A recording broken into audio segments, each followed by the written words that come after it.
But we begin tonight with a tale of two speeches, both from the same man, both from President Obama. One speech that could have been billed as a ballad to the Constitution, a proclamation of American values, a repudiation of the lawless behavior of the last presidential administration, and another speech announcing a radical new claim of presidential power that is not afforded by the Constitution and that has never been attempted in American history, even by George W. Bush and Dick Cheney. Remarkably, President Obama today made both of those speeches simultaneously. Standing inside the National Archives in front of the actual original Constitution, President Obama delivered a blistering critique of the Bush administration, in which he called their actions and their legacy literally a mess. Our government made a series of hasty decisions. Poorly planned, haphazard approach. Too often, we set those principles aside as luxuries that we could no longer afford. Our government made decisions based on fear rather than foresight. The decisions that were made over the last 8 years established an ad hoc legal approach for fighting terrorism that was neither effective nor sustainable. An ad hoc legal approach for fighting terrorism that was neither effective nor sustainable. Ouch. Then, moments later, he announced his own ad hoc legal approach for fighting terrorism. President Obama today proposed something new, something called prolonged detention. Doesn't sound that bad, right? Prolonged detention. Did you ever see the movie Minority Report? It was based on a Philip K. Dick short story, came out in 2002. It starred Tom Cruise, remember? He played a police officer in something called the Department of Pre-Crime. Pre-crime is where people are arrested and incarcerated to prevent crimes that they have not yet committed. Mr. Marks. By mandate of the District of Columbia Pre-Crime Division, I'm placing you under arrest for the future murder of Sarah Marks and Donald Dubinos. Take place today, April 22nd, at 0800 hours, 4 minutes. No, I didn't do anything. You didn't do anything, but you're gonna. Future murder. Creepy, right? Putting somebody in jail not for what they've done, but for what you're very sure they're going to do?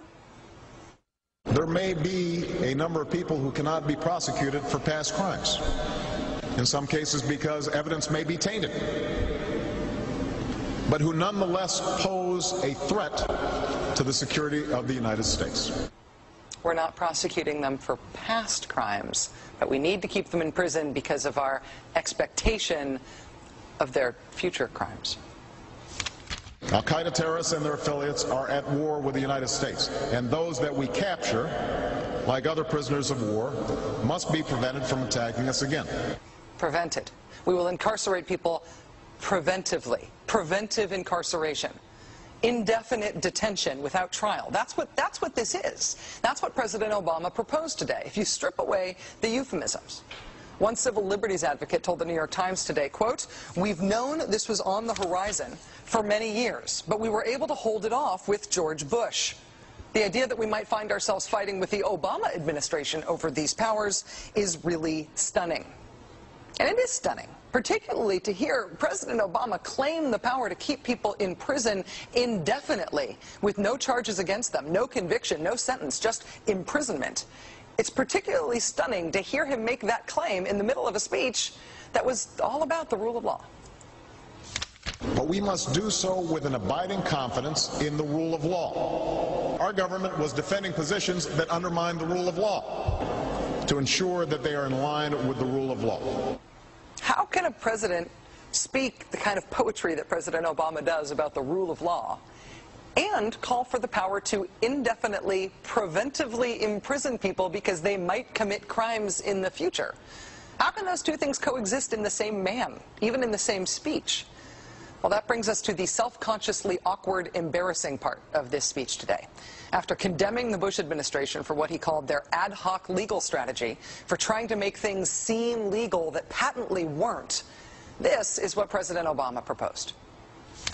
My administration has begun to reshape the standards that apply to ensure that they are in line with the rule of law. We must have clear, defensible, and lawful standards for those who fall into this category. We must have a thorough process of periodic review so that any prolonged detention is carefully evaluated and justified.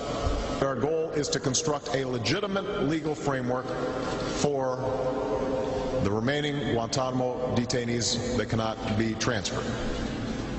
Our goal is not to avoid a legitimate legal framework.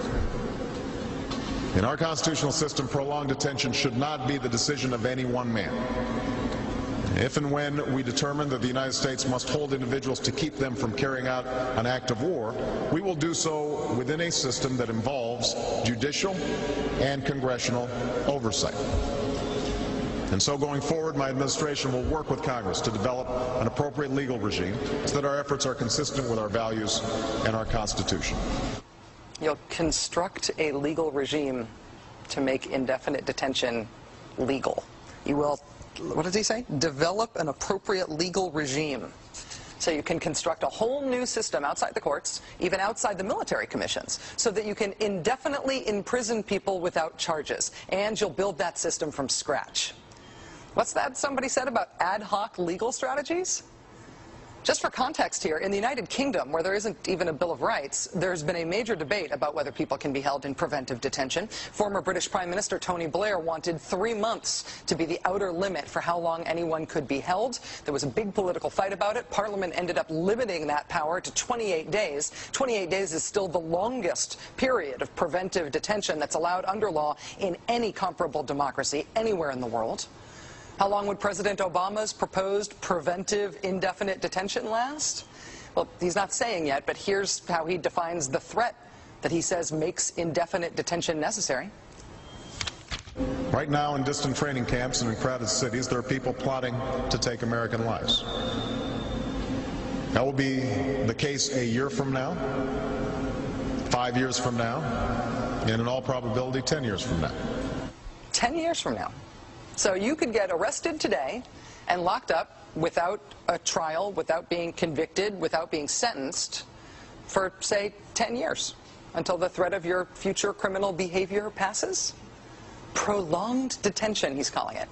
This was a beautiful speech from President Obama today with patriotic, moving, even poetic language about the rule of law and the Constitution, and one of the most radical proposals for defying the Constitution that we have ever heard made to the American people.